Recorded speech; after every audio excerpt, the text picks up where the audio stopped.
Bullet দা, বলছি তান দাদা বেরিয়ে গেছে? হ্যাঁ বেরিয়ে গেছে। কেন, মানে তানের সঙ্গে তোর কি দরকার? না, আমার তো আজকে থেকে জয়েন করার কথা, একটু দেরি হয়ে গেল আমার। কিন্তু বাইরে গাড়িটা দেখলাম, তান দাদা তো 9টায় বেরোয়, তাই জিজ্ঞেস করছি বেরিয়ে গেছে কিনা। এখন তো 9:45 বাজে। লালন, তুমি কি সত্যি সত্যি আজ থেকে এবারে গাড়ি চালানোর কাজটা করছো? মানে কাল তো সেরকমই কথা হলো।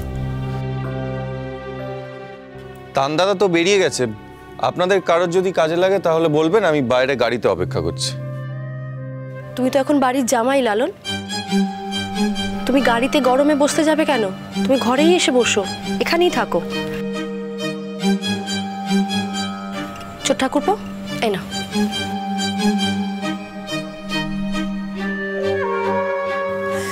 শোনো লালন, গাড়ি যদি চালাতেই হয় তাহলে আমি তোমাকে অন্য জায়গায় কাজ ঠিক করে দেবো। আমি তো চাইনি অন্য কোনো কাজ আপনার থেকে, আমি খুব কমফোর্টেবল এই কাজটা করতে, আমার কোনো অসুবিধা নেই।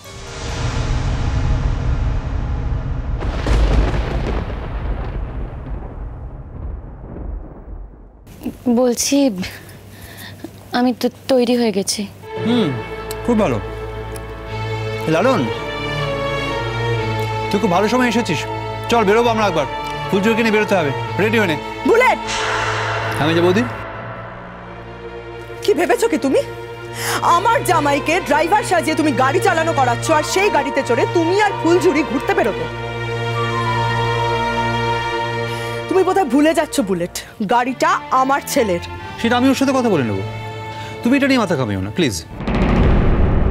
তোমার ছেলে তো বুলেটকে গাড়ি নিয়ে যেতে বারণ করেনি, তুমি বারণ করছো কেন? আর লালন তো নিজেই বলেছে যে বাড়িতে সে কাজ করবে।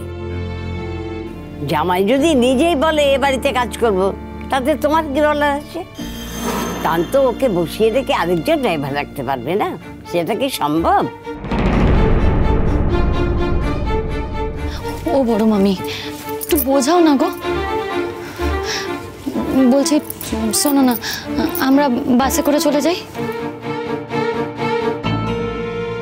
কিসে যাবো সেটা আমি ঠিক করবো, তোর এ নিয়ে মাথা ঘামানোর দরকার নেই। বাড়িতে গাড়ি থাকতে আমরা যদি বাসে যাই, এটা শুনলে কমলিনী দুঃখ পাবে, ইনফ্যাক্ট তানও শুনলে রাগ করবে। বাড়িতে গাড়ি না থাকলে এক কথা ছিল, বাড়ির গাড়ি, গাড়ি ফাঁকা পড়ে আছে, তাহলে বাসে যাবি কেন? গাড়িতেই যাবো আমরা। দিদা, শুধু শুধু অশান্তি বাড়বে, বলো না গো। তোরা যাচ্ছিস কোথায় বলতো? মা, আমাকে একবার পরমার কলেজে যেতে হবে, প্রিন্সিপালের সঙ্গে দেখা করতে। পরমাদের কলেজের খুব বড় অনুষ্ঠান আছে মা, সেখানে ফুলঝুরি গান গাওয়ার সুযোগ পেতে পারে। যদি পায় না, খুব ভালো হয়। তাহলে অনেক ছেলেমেয়ে ওখানে ওর গান গাওয়ার সুযোগ পাবে। আমি তোমাকে বলেছি মা, আমার জীবনের ওখানে একমাত্র উদ্দেশ্য ফুলঝুরিকে নিজের পায়ে দাঁড় করানো। ইনফ্যাক্ট পরমাও তাই চায়।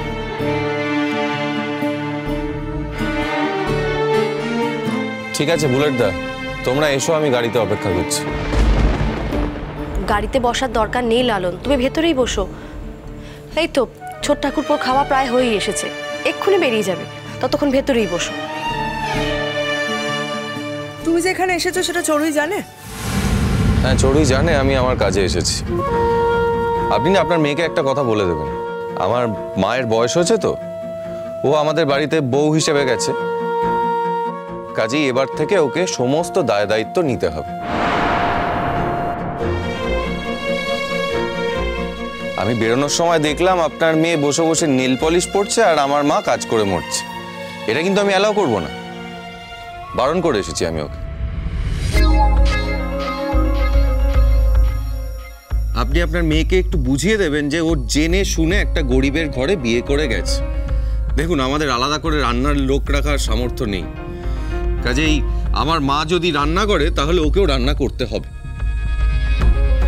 লালন, চড়ুই তোমাদের বস্তিতে স্টোভে উনুনে রান্না করবে? আশ্চর্য ব্যাপার, একটা বস্তির ছেলেকে বিয়ে করতে পারে আর তার সঙ্গে এই বাকি জিনিসগুলো আসে সেগুলো মেনে নেবে না? আমি তোমাদের জন্য গ্যাস ওভেন কিনে দেবো, কিন্তু হ্যাঁ তারপরেও রান্নাটা কিন্তু চড়ুই করতে পারবে না, কারণ ও কোনোদিনই ছোটবেলা থেকে এসব করেনি। আরে জন্ম থেকে তো কেউ কিচ্ছু করে না, আরে করতে করতে শিখে যায়। আর ওর শ্বশুরবাড়ির যদি সামর্থ্য না থাকে, ওকে ওভাবেই রান্না করতে হবে। যেমন স্বাদ করে গিয়েছিল তার দাম তো ওকে দিতে হবে। আর লালন যে কথাগুলো বলছে সেগুলো তো আমাদের চড়ুইকে শিক্ষা দেওয়া উচিত, বাড়ির লোক হিসেবে সঠিক শিক্ষাটাই দেওয়া উচিত। বুঝতে পারছো না তুমি? ও ফুলঝুরি গান গেয়ে গেয়ে বেড়াবে, গাড়ি করে করে গান গাইতে যাবে, সেই গাড়িটা আমার জামাই চালাবে, আর আমার মেয়ে বস্তিতে বসে হাত পুড়িয়ে স্টোভ উনুনে রান্না করবে। তাতে আমরা কি করতে পারি মেজো বৌদি? আমরা তোকে পাঠাইনি, ও নিজেই গিয়েছে, ইনফ্যাক্ট জোর করে গিয়েছে। হ্যাঁ, ফুলঝুরি আজকে গাড়ি চড়ে ঘুরে বেড়াচ্ছে, গান গাইছে, ওর কপালেই হচ্ছে যা হচ্ছে। আবার তোমার মেয়েকেও যে আজকে হাত পুড়িয়ে রান্না করে খেতে হচ্ছে, সেটা ওর কপালের দোষই হচ্ছে। এখানে আমরা কি করতে পারি বলো? আর তোমার জামাইকে আমরা তোকেও জোর করে ড্রাইভার বানিয়ে রাখিনি, ও নিজেই থাকতে চেয়েছে, কাজটা ছাড়তে চায়নি। এখন কেউ যদি কাজটা ছাড়তে না চায়, আমরা কি করতে পারি বলো? জোর করতে কারো চাকরি নিয়ে নিতে পারি না, আবার বাড়ির জামাই বলে কথা। তুমি বুঝতে পারছো কি যে মিষ্টি মিষ্টি কথায় তোমাকে ওরা অপমান করছে, সেটা বুঝতে পারছো? অপমান? হঠাৎ আমাকে অপমান করতে যাবে কেন? আমি তো নিজের ইচ্ছেই কাজটা করতে এসেছি। হ্যাঁ, সেটাও তোমার স্ত্রীকে না জানিয়ে, চড়ুইকে না বলে। কে বলেছে আপনাকে? আমি আমার চাকরিতে রোজ আসবো, এটা তো একটা রোজকার ব্যাপার। রোজ নতুন নতুন করে বলে আসতে হবে নাকি? ও জানে আজকে আমার জয়েন। আর তাছাড়া কতদিন আর ছুটি কাটাবো বলুন? তান দাদা আমাকে কতদিন ছুটি দেবে বলুন? অনেকদিন তো হলো বিয়ে করে।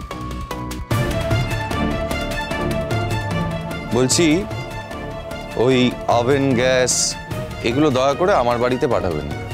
আমরা যেরকম সেরকমই চলবো। আমি আমার মেয়েকে দেব। নিশ্চয়ই আপনি আপনার মেয়েকে দিতেই পারেন। আপনি আপনার মেয়েকে একটা জিনিস উপহার দেবেন, সেখানে তো আমার কিছু বলার নেই, কিন্তু যেটা দেবেন সেটা আমার বাড়িতে গিয়ে ঢুকবে। আমার বাড়িতে আর রাখার জায়গা নেই, বুঝতে পারছেন? আপনি নিজের কাছে রেখে দিন। দেখো লালন, আমি চড়ুইয়ের বাবাকে কনভিন্স করার চেষ্টা করছি যাতে তোমাদের ফ্ল্যাটটা ও তোমাদেরকে হ্যান্ড ওভার করে। মানে আমাদের ফ্ল্যাট মানে বুঝলাম না। যে ফ্ল্যাটটা চড়ুইয়ের বাবা চড়ুইকে বিয়েতে দেবে বলেছিল, সেই ফ্ল্যাটটা লালন। আমি ওকে কনভিন্স করছি। ও তো খুবই রেগে আছে চড়ুইয়ের ওপর, তাই এখন রাজি হচ্ছে না, কিন্তু আমি জানি খুব তাড়াতাড়ি ওর বাবা রাজি হয়ে যাবে। ফ্ল্যাটের চাবিটা তোমাদেরকে দিয়ে দেবে। ফ্ল্যাটটা নিজেদের মতন করে সুন্দর করে সাজিয়ে গুছিয়ে তোমরা সুখে সংসার করবে। বিশ্বাস করো আমার কথা, ওখানে থাকলে তোমরা খুব ভালো থাকবে লালন। ওই বস্তিতে কোনো মানুষ থাকতে পারে না। আমি তো এরকম দাবি কোনোদিন করিনি, বরং আমি বরাবর বলে এসেছি যে আমি অমানুষ। দেখুন, আপনার মেয়ে যদি একটা অমানুষকে ভুল করে মানুষ ভেবে ফেলে, আমার তো কিছু করার নেই সেখানে। এখন দেখছি আপনিও সেই ভুলটাই করছেন। করবেন না এরকম ভুল। আমি কিন্তু ওরকম মানুষ টানুষ কিছু নই। যার জীবনে কিচ্ছু হয় না, যে জীবনে নিজের পায়ে দাঁড়াতে পারে না, তাকে আবার লোকে মানুষ বলে নাকি? আমি অমানুষ। যে অনেক কথা হয়েছে। হ্যাঁ, আরে ফুলঝুরি তুই খেয়েছিস তো? আমি খাবো না। কেন খাবি না কেন? তুই তো একটু আগেই বললি যে খাচ্ছি, তাহলে এখন কেন বলছিস খাবি না? দাঁড়া, তোর খাবার দিচ্ছি এক্ষুনি।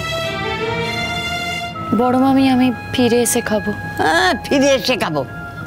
এক্ষুনি তোকে খেতে হবে। বস এখানে, বস। লালন, তুমি খাবে না খেয়ে এসেছো? না দিদা, কি করে আর খেয়ে আসবো? ওই মা তাড়াহুড়োতে খাবার দিতে পারলো না। আর আমার বউ তো নেল পালিশ পড়তেই ব্যস্ত। দেখি কাল থেকে হয়তো খাবার জুটে যাবে। লালন, একটু কিছু খাও, দিয়ে দিই তোমায়।